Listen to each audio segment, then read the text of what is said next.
Nosotros nos tocó exponer sobre la empresa ENSA. La empresa ENSA una empresa, es una empresa peruana de infraestructura que opera principalmente en el sector energía eléctrica. Tiene tres segmentos comerciales principales: ingeniería y construcción, infraestructura y desarrollo inmobiliario. Esta empresa fue fundada en 1933 como Gramovel, Sociedad Anónima. Cambió su nombre a Graña y Montero en 1949, después de fusionarse con Inversiones Industriales Sociedad Anónima. Y en el 2020 adquirió el nombre que ahora es conocido por AENSA. Por ello, AENSA organiza su portafolio en cuatro unidades de negocio. Una infraestructura. Se dedica al rubro de la construcción y ingeniería civil, especializándose en proyectos de infraestructura vial. La otra unidad de AENSA es una energía. Es una empresa de la corporación que desarrolla y, y opera proyectos energéticos en América Latina. Tiene 35 años de experiencia operando su propia infraestructura y la de terceros en industria de petróleo, gas químico y energía. Gestionan la operación de exploración y producción de petróleo y, y gas en los lotes 3, 4 y 5 de Camisea, y una planta de procesamiento de gas natural en el noreste del Perú, 3 lotes de exploración y producción de hidrocarburos, una planta de procesamiento de gas natural con una estación de comprensión de gas natural, 5 terminales de almacenamiento y distribución. Otra de las unidades del portafolio de ENSA es Cumbra. Es una empresa regional de ingeniería y construcción con bases en Perú, Chile y Colombia. Se especializan en hacer realidad proyectos más complejos y relevantes de sus clientes en los sectores de minería, energía, gas y petróleo, infraestructura, agua y edificaciones. Eh, Operan en Perú, Chile y Colombia. Son líderes en el sector minero de la región.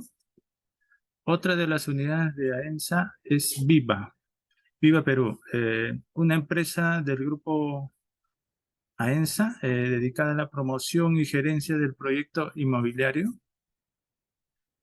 Eh,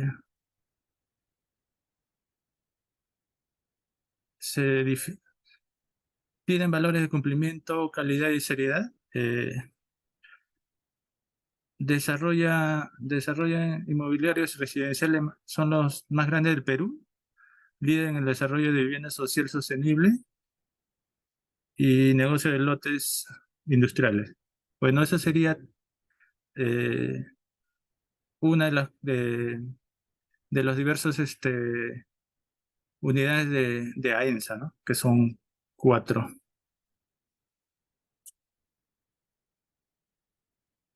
El punto número 2. Competencia entre las empresas del mismo rubro y la participación en el mercado. Sabemos que la empresa ENSA tiene una amplia participación en el sector de la construcción en el Perú. Hay varias empresas líderes que también compiten en el mismo mercado. Están incluyendo la Graña Montero, Constructora San José, COSAPI, Contratistas Generales, y su participación en el mercado peruano del rubro de construcción tiene una amplia trayectoria en el sector, habiendo participado en proyectos de gran envergadura de diversas áreas, como construcción de infraestructura vial, edificios de oficina, hospitales y entre otros, y es considerada como una de las principales empresas constructoras en el Perú. También tenemos acá un cuadro donde nos podemos ver del año 2020 en 2021, su valor económico directo, una diferencia entre los miles de soles y los miles de dólares. El valor directo distribuido, costes de operaciones, salarios y beneficios de los empleados, pago al gobierno y sus impuestos a la renta. Misión y visión de la empresa AENSA. Misión. Somos AENSA, una corporación regional integrada y especializada en servicios de ingeniería y construcción, concesiones de infraestructura y energía y en gestión inmobiliaria. La visión es el nuevo objetivo estratégico de AENSA es convertirse en una plataforma de desarrollo de infraestructuras en América Latina e implementar una estrategia de crecimiento que aproveche las oportunidades existentes y futuras en el mercado de las concesiones en la región ante su importante déficit de infraestructuras. La línea o productos que comercializa la empresa AENSA son infraestructura, cuenta con la línea 1 del metro, cuenta con 3 carreteras, norvial y survial, una planta de tratamiento de agua residual y diferentes ejecuciones de operaciones en diferentes regiones. Cuenta con 3 lotes de exploración petrolera, una planta de procesamiento de gas, 5 terminales de combustible. En ingeniería y construcción cuenta con una compañía de ingeniería y construcción más grande de Perú y tiene operaciones en Perú, Chile y Colombia. En inmobiliaria tiene una de las más grandes compañías de desarrollo inmobiliario residencial en Perú, líder de viviendas de interés social. El punto número 5. Los accionistas de la empresa. Como sabemos que es del rubro construcción y está sujeta a las regulaciones y requisitos de divulgación de información establecidos por la Superintendencia de Mercado de Valores del Perú, la SMB. De acuerdo con esta información disponible en los registros públicos de los accionistas, la ENSA al 31 de diciembre del 2021 son los siguientes. Tenemos la infraestructura IBEX incluye derechos políticos. Sus números de acciones son de 247.803.931, con una participación del 28.42%. La AFP Javi, 93.878.296, con una participación del 10.7% en el Perú. La AFP Integra, 63.290.664, son su número de acciones y su participación del 7.26% en el Perú.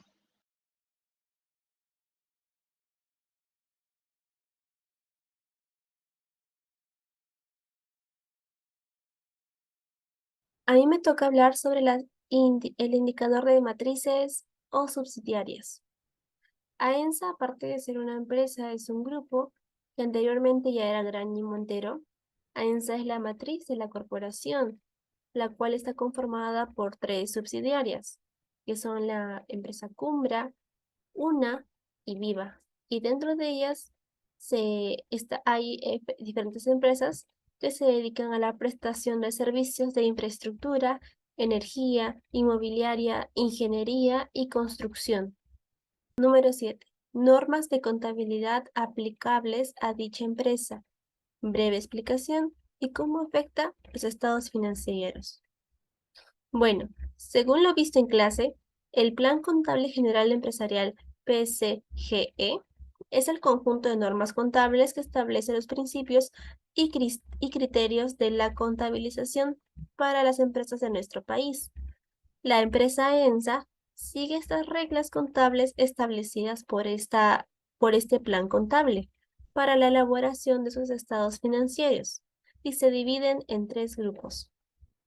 Normas adecuadas, presentación a los estados financieros, normas cuantificación de los estados financieros y norma que identifica y delimita al negocio. La primera tiene la moneda común denominador, valuación del costo, uniformidad, significación o importancia relativa y explosión.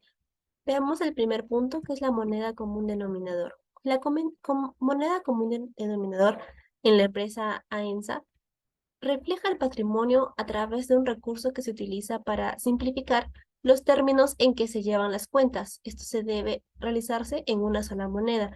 En este caso sería el sol. Continuamos. Evaluación de costo. El registro de las operaciones de la empresa en producción, adquisición o canje debe hacerse con el costo original o de factura que va a representar a la empresa. Posteriormente, si se van a realizar ajustes para dar a entender el valor de las mismas. Siguiente norma, la uniformidad. Los procesos de cuantificación para realizar los estados financieros deben ser aplicados de la misma manera a través de los periodos. Si se deben cambiar, tendrá que especificarse en los mismos. Cuarto, significación o importancia relativa. El contador debe actuar con practicidad al aplicar los principios contables. Queda a juicio de él y sentido común la aplicación de estos mismos para la empresa. Exposición. Todo estado financiero debe contar con la información necesaria para poder interpretar en qué situación se encuentra la entidad a la cual se refiere. Esto es con las primeras normas presentadas a los estados financieros. Ahora vamos con la segunda, que es cuantificación. Primero, equidad. Equidad es cada cual se reciben ganancias equitativamente según su porcentaje de acciones y participación en el ente. Este postulado básico es en torno a un principio que giran dentro de las 15 normas que ya estamos hablando. Partida doble. Se define como toda partida registrada en el debe le corresponde otra partida registrada en el haber. O no hay deudor sin acreedor, ni acreedor sin deudor. Se define como lo ya mencionado. Devengado. Los ingresos o egresos, variaciones patrimoniales, entre comillas, se consideran para un determinado ejercicio o periodo de tiempo, sin importar si fueron pagados en él o no. Un ejemplo de esto sería cuando pagas la factura de la electricidad en marzo porque lo consumiste en febrero. El egreso corresponde a enero, aunque lo pagues en febrero y así posteriormente con los siguientes meses. Seguimos. Realización. Solo deben computarse resultados económicos cuando estos sean legalmente realizables. Es decir, cuando exista algún instrumento que obligue a las partes a cumplir como un contrato, por así decirlo, ¿no? Y no basándose solo en promesas o posibles alianzas. Prudencia, para terminar ya esto. Cuando tiene que elegir entre dos valores para un elemento de activo, generalmente debe elegir el valor más bajo. De lo contrario, se contabilizará una empresa de manera que la participación del propietario sea menor. Y se puede expresar de la siguiente forma: conozcas todas las pérdidas y obtenga beneficios solo cuando se realicen. Último grupo de normas, que es la identifica y delimita al negocio. El ente se refiere a entidades específicas distintas de sus dueños, que se consideran terceras personas que ya reciben su compensación según el primer principio que hemos hablado, por lo cual la contabilidad no puede incluir operaciones económicas de carácter personal. Bienes económicos. Representa aquellos recursos y obligaciones con los que se cuenta la empresa y que pueden ser valorizados en términos monetarios como activos. Empresa en marcha. La empresa en marcha, entre comillas, se presume que la empresa contará con existencia permanente, por lo que los estados financieros representarán valores históricos. De lo contrario, deben especificar las cifras que representen valores estimados de liquidación. Periodo. Los estados financieros de la empresa AENSA S.A. representan el estado de la empresa en un determinado tiempo, ya sea establecido por el ciclo de operaciones o por los requerimientos legales. Por último, objetividad. Para obtener registros objetivos, los cambios en el patrimonio deben medirse y registrarse objetivamente, tal cual se presentan en la realidad, a la brevedad posible. Bueno, ya hemos hablado de las normas. De lo que se habló en clase. Continuamos con las famosas NIF, que significa Normas Internacionales de Información Financiera. Es cierto que en el Perú no es obligatorio quizás usarlas. Las empresas pueden optar por hacerlo y para la elaboración de sus estados financieros. En este sentido, la empresa EMSA puede optar por seguir las NIF en nuestro país. hemos encontrado las siguientes, las cuales la empresa las usa, que sería el NIF 3, que hace referencia al marco conceptual, el NIF 10, que es la venta o contribución de activos entre un inversionista y su asociado o negocio conjunto, el NIF 17, que son contratos de seguros, el NIF 9, instrumentos financieros, el NIF 8, que son segmentación de operaciones, los reportes de estados financieros, esos también lo vimos en la página que se consultó del año 2020, el periodo anual de la empresa ya mencionada en Mensa. AENSA S.A. En los cuadros podemos ver el total activo corrientes y activo no corrientes, los pasivos y patrimonios pasivos y corrientes, pasivos no corrientes, total patrimonio, total pasivo y patrimonio. El total patrimonio vendría a ser para el año 2021 1.231.754, y para el total pasivo y patrimonio serían 2.142.389. Continuamos. El siguiente cuadro habla de estados de resultados, que también se toma en cuenta el año 2021. Habla sobre las ganancias de pérdida bruta, las ganancias de pérdida operativa, pérdida ante impuestos, neta del ejercicio, por acción, básica por acción, etcétera. En el punto 8, referente a las observaciones principales del dictamen de auditoría, tenemos que tener presente que la documentación presentada por la empresa AENSA, registrada en la página web SMV del 2021, tiene como principal objetivo demostrar la transparencia y compromiso por parte de la empresa referente a la actual situación financiera de los estados referente al periodo 2020 diciembre y diciembre 2021. Tales como los bienes separados con resultados integrales, los cambios en patrimonio, los estados separados de flujo de efectivo, correspondiente al intervalo de fechas mencionados, y de igual forma exponer las principales políticas contables y notas explicativas de interés, tales como, número 1, la responsabilidad de los auditores. La responsabilidad de esta política tiene como fin que los auditores utilicen las herramientas adecuadas conforme a la normativa internacional de auditoría, de tal forma que se cumplan con los requisitos éticos y obtener la seguridad y fiabilidad de los estados financieros, de tal forma de que no tengamos ningún tipo de representación errónea referente a su importancia relativa. Número 2. La responsabilidad de la gerencia sobre los estados financieros.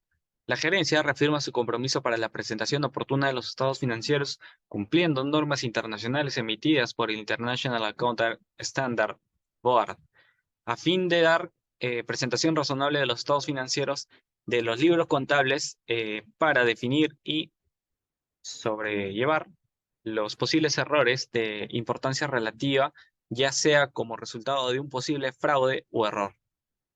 Finalmente, como opinión brindada por parte de los auditores, la participación de los estados financieros separados de AENSA en el caso Lavajato hace mención que tuvo participación minoritaria en las empresas del rubro de construcción como Odebrecht, las cuales se han visto involucradas y han sido incorporadas a sujeto de investigación penal por el delito de corrupción, en las que las subsidiarias de AENSA se han visto comprometidas.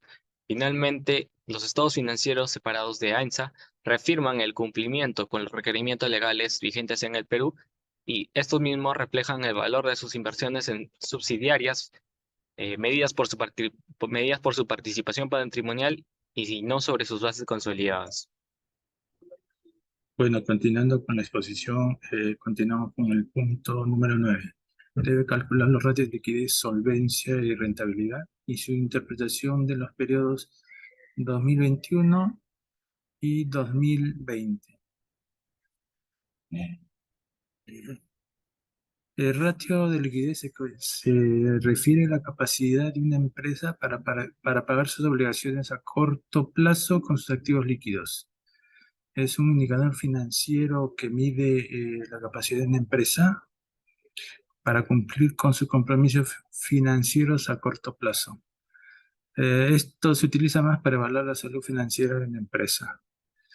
El ratio de liquidez se calcula dividiendo los activos de la empresa, como efectivo, las cuentas por cobrar, los valores negociables, por sus pasivos a corto plazo, como las cuentas por pagar y los préstamos a corto plazo. Un ratio de liquidez alto indica que la empresa tiene suficientes activos líquidos para cubrir sus obligaciones a corto plazo, lo que sugiere que que está en buena salud financiera. Por otro tanto, un ratio de liquidez bajo indica que la empresa puede tener dificultades para pagar sus obligaciones a corto plazo y puede estar en riesgo de insolvencia. En el caso de la empresa AENSA, el ratio de liquidez del 2020 fue de 1.13 y el ratio de liquidez del 2021 fue 1.24. Punto número 9, podemos calcular la rentabilidad del 2020. Es dividir el beneficio neto entre la capital del patrimonio. Su beneficio neto es de 217.871.000 entre la capital del patrimonio, que es 1.595.296. Nos sale un ratio de rentabilidad del 0.14%. El ratio de la rentabilidad del 2021. De la misma manera, dividimos el beneficio neto entre la capital del patrimonio. Beneficio neto 131.850.000 entre 1.474.934. Nos sale un ratio de rentabilidad del 0.089%. Para calcular el ratio de solvencia del año 2020 se utiliza la fórmula que es ratio de solvencia es igual al activo no corriente más el activo corriente entre el pasivo no corriente más el pasivo corriente. Por lo tanto, tenemos en el activo no corriente más el activo corriente 6.112.564 soles. Y en el pasivo no corriente más el pasivo corriente tenemos 4.517.268 soles. Por lo tanto, esa división nos da un ratio de solvencia de 1,35. Eso nos indica que la solvencia del año 2020 es menor a 1.5, por lo tanto el negocio no es solvente para afrontar sus dudas a corto plazo en dicho año 2020 y hacia adelante. Y en el año 2021 el ratio de solvencia fue igual a 1,31, lo cual se halla gracias a utilizando la fórmula ratio de solvencia es al activo no corriente más el activo corriente, que fue de 5.901.806 soles, entre el pasivo no corriente más el pasivo corriente, que fue de 4.517.200.